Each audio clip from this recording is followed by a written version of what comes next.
La literatura infantil ha ampliado su repertorio temático en los últimos años y en los libros para niñas y niños ya no solo podemos encontrar los tradicionales relatos de fantasía, sino que también relatos sobre temas históricos o sobre conflictos actuales. La investigadora chilena Macarena García es la autora del libro Enseñando a sentir, publicado por Metales Pesados, en el que se enfocan libros infantiles llamados difíciles o controversiales, que tocan temas como las dictaduras, la migración y la muerte. En este capítulo hablaré con Macarena sobre el valor de este tipo de libros, escucharemos algunos relatos desafiantes y también la opinión literaria de niños.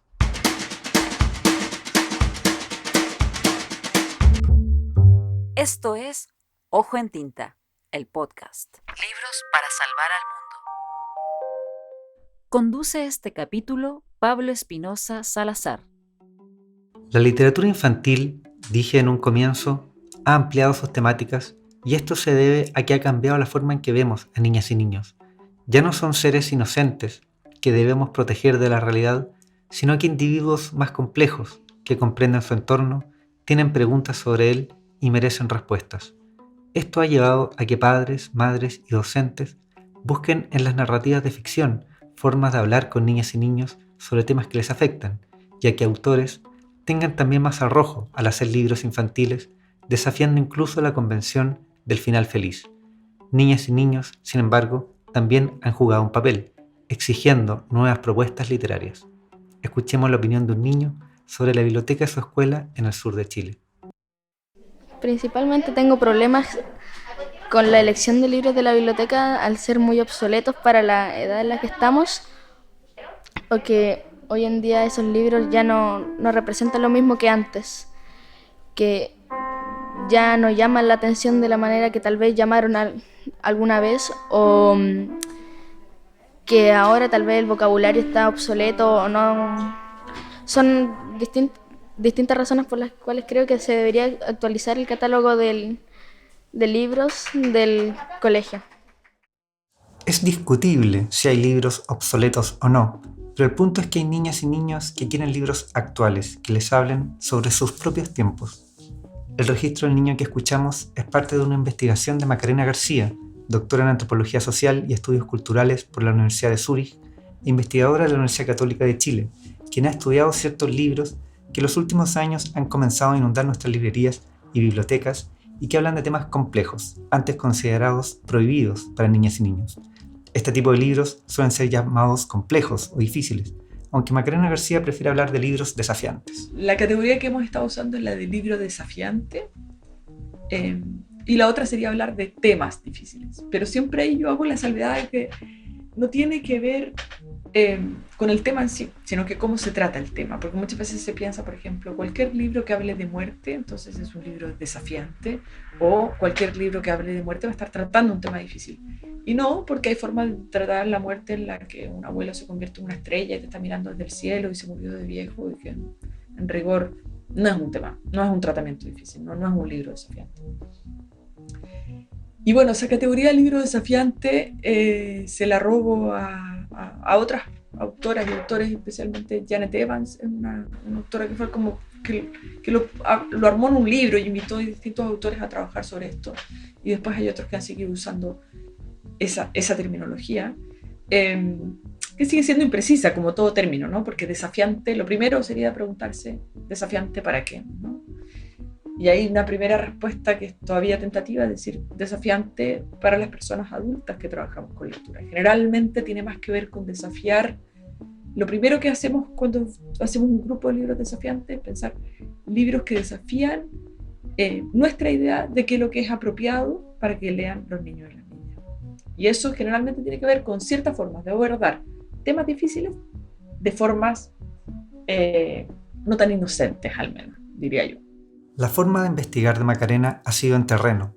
En una escuela de Santiago le pidió a una mediadora de lectura o cuentacuentos que le contara a niñas y niños algunos libros desafiantes. Entre ellos estaban La isla, de Armin Greder, que relata la feroz manera en la que los habitantes de una isla reciben a un extranjero, también Ícaro, de Federico Delicado, sobre un niño que vive en un centro de acogida, y La madre y la muerte, ilustrado por el argentino Nicolás Arispe, que narra la travesía de una madre para recuperar a su hijo de la muerte.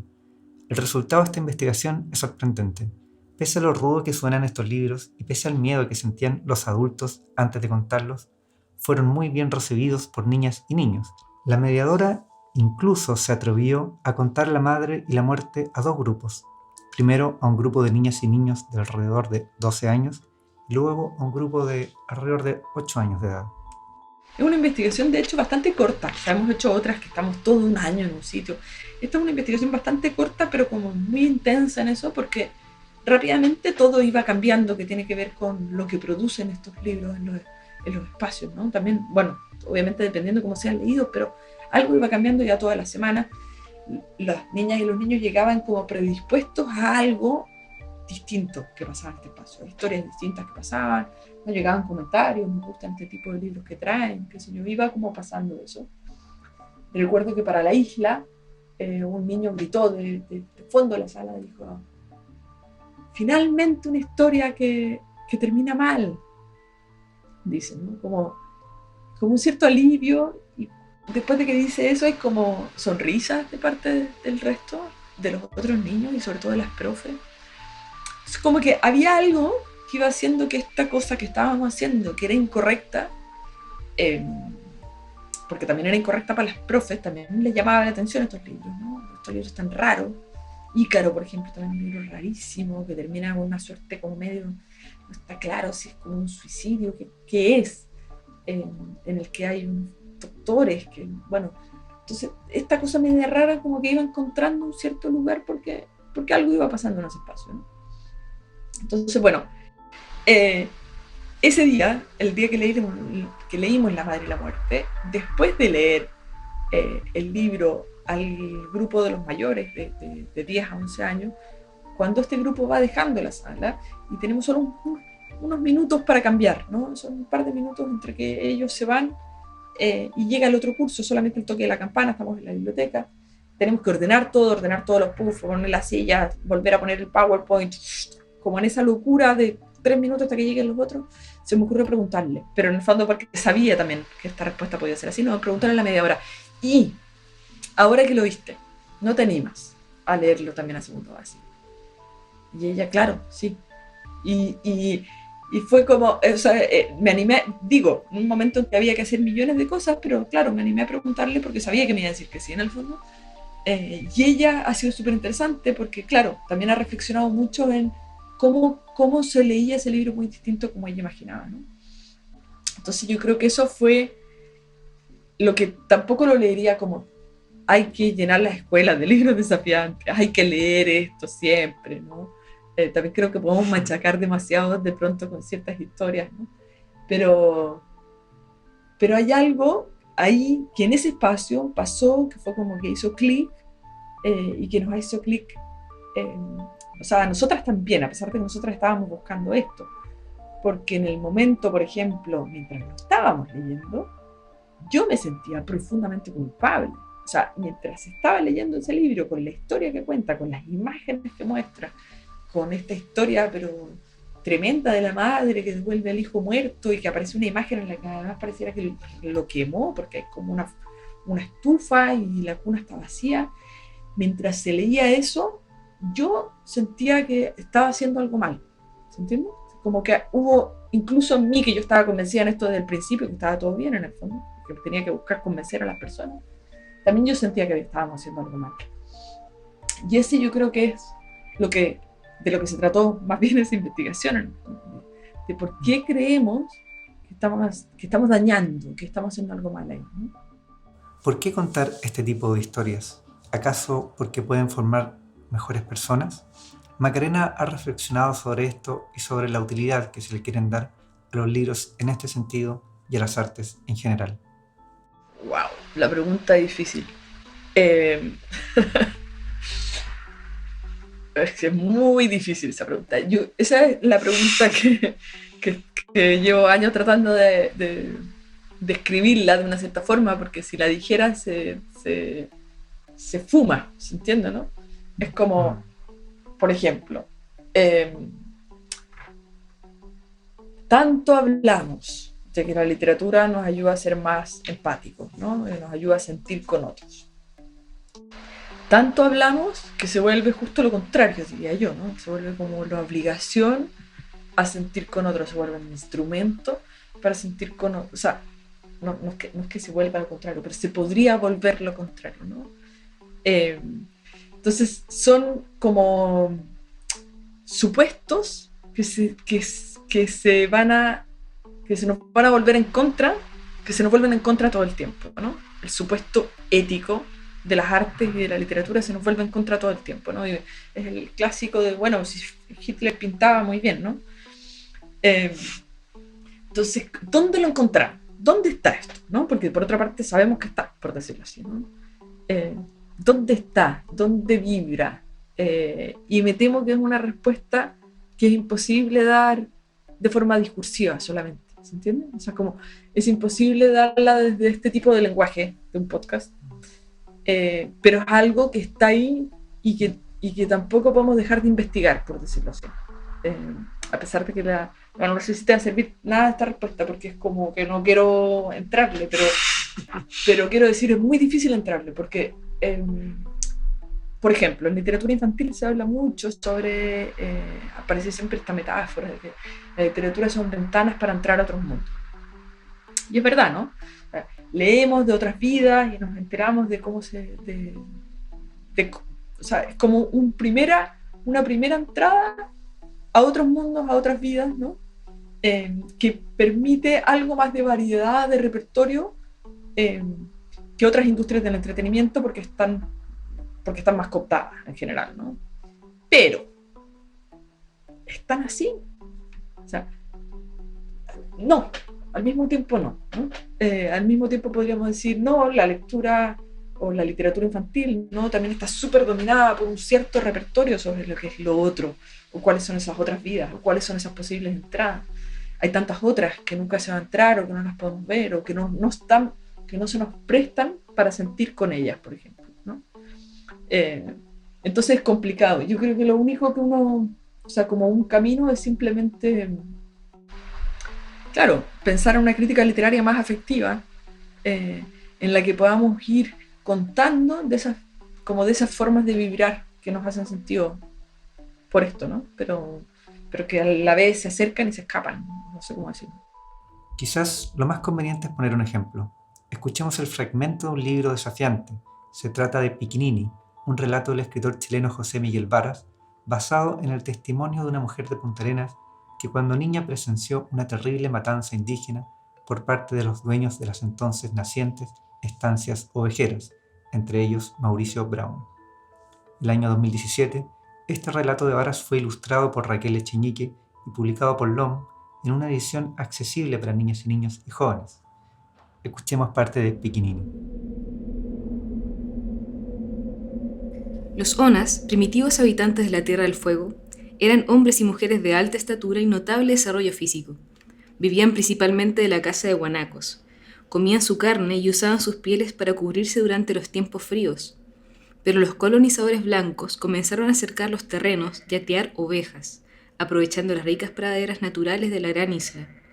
En poco tiempo hicieron tal matanza de guanacos que los Onas comenzaron a sufrir hambre. Debían recorrer enormes distancias para encontrar algún ejemplar. En tales circunstancias y sin tener ninguna idea de la propiedad privada, comenzaron a matar y comer ovejas, el guanaco blanco. Los grandes hacendados habían organizado cuerpos armados, grupos de hombres provistos de carabinas o fusiles, a los que le daban adiestramiento militar mercenarios de diversos países de Europa. La misión de estos grupos era cuidar las tierras cercadas y eliminar a los pumas depredadores que devoraban las ovejas. Se les pagaba una libra esterlina por cada puma que cazaran, y la prueba de la tarea cumplida era la presentación de la piel del animal. Pronto la caza se desvió hacia los seres humanos, los Onas, considerados también depredadores. De manera natural, comenzó a pagarse por cada indio muerto la misma tarifa que por los pumas. Al comienzo, los cazadores presentaban las 2 orejas del indio como demostración de su muerte, pero cuando algún capataz advirtió que circulaban por ahí algunos desorejados, se estableció la obligación de presentar la cabeza completa para recibir la codiciada libra esterlina. Un día se produjo un tremendo alboroto. Era el mes de julio de 1895. Todos los habitantes de la ciudad salimos a las calles para ver pasar el desfile de las Fuerzas Armadas triunfantes y los prisioneros. Entre ellos habían pocos hombres. La mayor parte eran mujeres y niños. En total, 165 se supo después. Muchas mujeres traían pequeños en brazos. Otros niños algo más grandes, de 5 a 9 años, venían caminando.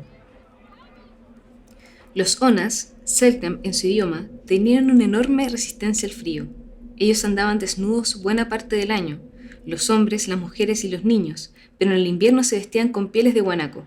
También usaban esas pieles para forrar las rústicas tiendas en que vivían. A los prisioneros que hicieron desfilar por el centro de Punta Arenas les habían quitado sus mantas de guanaco y le habían dado restos de ropas, abrigos o chaquetas, todos rotos y sucios, y unas frazadas mugrientas. Venían hombres y mujeres medios muertos de hambre y de frío, todos descalzos, algunos caminaban con dificultad, varios estaban heridos. Para los mercenarios del señor Brown, hombres barbudos de aspecto brutal, armados de fusiles Mauser, carabinas y escopetas, uniformados a medias, aquel era el desfile con el que celebraban su victoria, que significó el exterminio casi total de los Onas. La gente miraba todo esto con los ojos muy abiertos, muchas personas con espanto. Algunas mujeres lloraban y se persignaban. También hubo aplausos, es verdad. Supongo que de estancieros o de su gente, pero fueron bien pocos. La mayoría de los que estaban ahí sentían horror, vergüenza y pena, sobre todo por las madres y los niños. Piccinini, presente en muchas bibliotecas escolares, fue elegido por un niño del sur de Chile como su libro favorito, que incluso recomendaría a otros niños de su edad. Pinkirikinti, algo así, sí, que es difícil de pronunciar, ¿Y por qué te gustó ese libro? porque se trata como del, entre decir como lo que pasaba antes entre los mapuche y las otras especies que querían como que comprar todo el territorio, pero no podían. Al final todos se mueren. Entretenido, y después fue fome porque había niños y les sacaban, por ejemplo, quedaban sin vida, quedaban sin mamá, por decir. Porque sepan cómo era antes. ¿Ha cambiado la cosa? Sí, a cambiar así. ¿Y es mejor ahora o es mejor antes? Mucho mejor ahora. Porque ya no se ve tanta matanza como, o sea, todavía se ve matanza, pero nunca tanto como antes, que mataban a las mamás delante de los niños. Por comentarios como el de este niño, que conecta el relato con situaciones que le ha tocado vivir en el sur de Chile, asociando al pueblo Selknam con el pueblo mapuche, Macarena celebra la circulación de este tipo de libros en bibliotecas escolares. Piccinini es un libro sumamente interesante. Claro, y como más o menos marginal, yo creo que se leyó poco, recibió sí una medalla. Esto también es interesante, que muchos de estos libros al menos han sido súper bien valorados en circuitos críticos, y eso permite que lleguen. O sea, es súper interesante esa valoración. En este caso recibió la medalla Colibrí de IBI, no me acuerdo en qué categoría, y eso permitió que circulara más, por decirlo así. Es un libro, como estos libros de los que estamos hablando, son libros que los profes directamente, diría yo, usaría esta palabra, censuran. O sea, cuesta mucho convencer a profes de mostrar la isla en clases, cuesta mucho, con cualquiera de estos, ¿no? Entonces también para eso sirve hacer esta investigación o ir contando estas experiencias, que las hemos ido contando en distintos espacios, y ahí siempre viene alguien que dice, sí, yo también leí estos libros y pasó esto, pasó lo otro, ¿no? Y permite, en muchos casos permite, son libros que permiten recoger experiencias, visiones, corporalidades que no están recogidas en general en los discursos sobre infancia. O sea, no solo en la literatura infantil, sino que no están en las formas en las que hablamos con los niños, niños y niñas, las cosas que pensamos que se dan cuenta o no se dan cuenta, ¿no? Está ese clásico de, bueno, no, si no lo vieron, no supieron, ¿no? O de eso no hay que hablarles, ¿no? Y tenemos la realidad de muchísimos niños y niñas enfrentados a cosas súper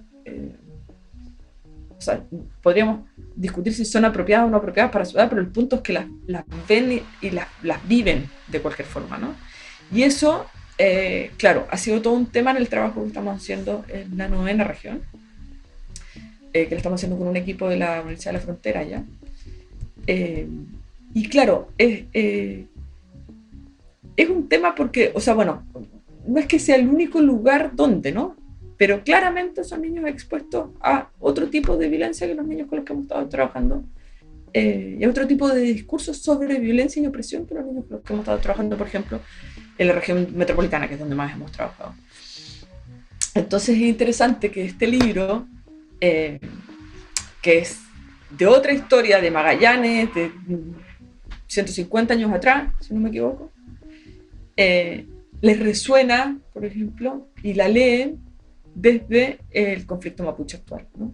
Entonces, claro, para eso sirven también todas estas historias, y eso es lo que tiene muy lindo, y quizás de lo que hay que hablar más, que es que no tienen que reflejar el conflicto actual, que también hay algo en eso que no serviría, ¿no?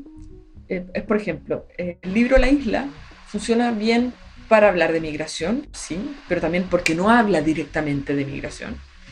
Funciona también muy bien para hablar de dinámicas de exclusión en general, bullying en general, aunque cuando digo funciona para hablar ya estoy haciéndolo mal, porque no es que funcione para hablar, es como, funciona para atraer, para ver, para que aparezca, para que por fin sea parte de algo que también estamos viendo en otro lugar, en el fondo, ¿no? Y que podemos negociar poéticas, por decirlo así, ¿no? Y el riesgo es cuando los queremos hacer hablar de esto, ¿no? Como a propósito de este libro, hablemos del conflicto de la migración. Ahí viene un problema, ¿no? A propósito de este libro, hablemos del conflicto mapuche, como usted lo vivió, y no tiene sentido, ¿no? Pero tener estos repertorios ayuda a que se puedan resignificar experiencias, ¿no? Y ese resignificar experiencias podría tener que ver con la pregunta que me hacías antes, de esta idea, ¿no?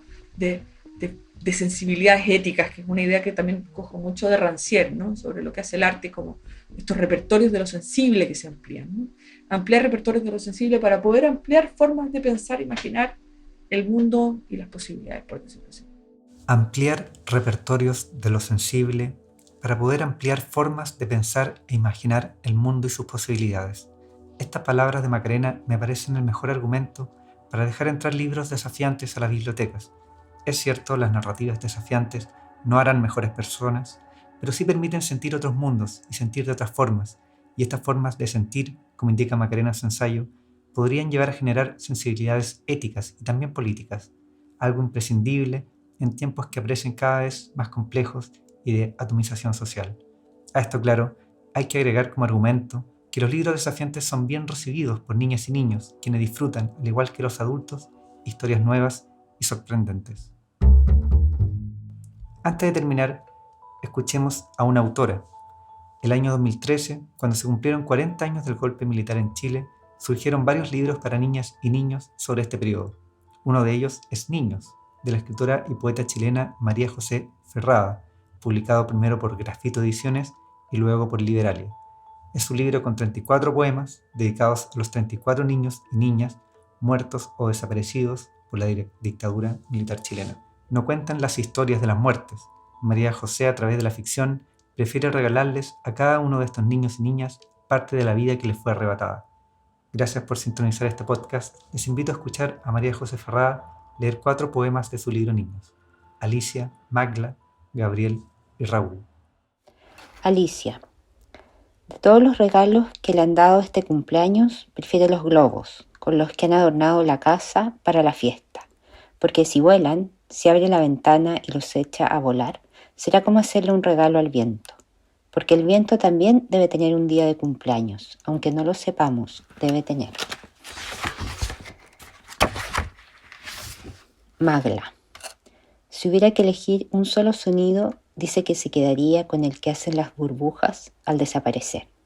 Con un poco de esfuerzo lo puede escuchar. Mira atenta a los pequeños universos transparentes que se inician con su soplo y se mueven por la pequeña galaxia de su casa, para luego desaparecer, así, plap, plap, plap. Plap. Gabriel. Le gusta imaginar que las estrellas son agujeros en el cielo, que cuando el sol se esconde, la tierra queda cubierta por un abrigo negro. Es tan antiguo que tiene agujeros. Por eso, la luz. Raúl. Su madre le llama pajarito y a él le gusta cómo suena. Pajarito.